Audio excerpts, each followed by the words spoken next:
News Marathi, आवाज लोकशाहीचा। व तणांवर सर्वात दीर्घकाळ नियंत्रण। UPLचं स्वीप पॉवर सर्वात सुरक्षित, सर्वात परिणामकारक। विटा नगर परिषदेचे उपनगराध्यक्ष तथा सांगली जिल्हा मध्यवर्ती सहकारी बँकेचे संचालक अमोलदादा अनिलभाऊ बाबर यांच्या वाढदिवसानिमित्त निसर्ग फाउंडेशन लेंगरे यांच्या वतीने गुणवंत विद्यार्थ्यांचा सत्कार सोहळा उत्साहात पार पडला।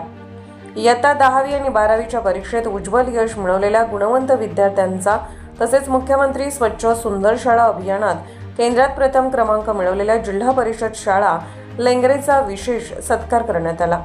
यावेळी फिरोज शेख, प्रकाश बागल आणि प्राध्यापक संजय ठिगडे यांच्या हस्ते विद्यार्थ्यांना रोख पारितोषिके देऊन गौरवण्यात आले। कार्यक्रमाला ज्येष्ठ पत्रकार बंडोपंत राजोपाध्ये, जिल्हा परिषद सदस्य डॉक्टर शीतलताई बाबर, मनीषाताई बागल, फिरोज भैया शेख, पंचायत समिती सदस्य पायलताई कदम यांच्यासह विविध क्षेत्रातील मान्यवर उपस्थित होते। कार्यक्रमाचे प्रास्ताविक मुख्याध्यापक रतनकुमार ओंबासे यांनी केले, तर संस्थेचे अध्यक्ष नितीन चंदनशिवे यांनी आभार मानले। यावेळी विद्यार्थी, पालक, शिक्षक आणि ग्रामस्थ मोठ्या संख्येने उपस्थित होते।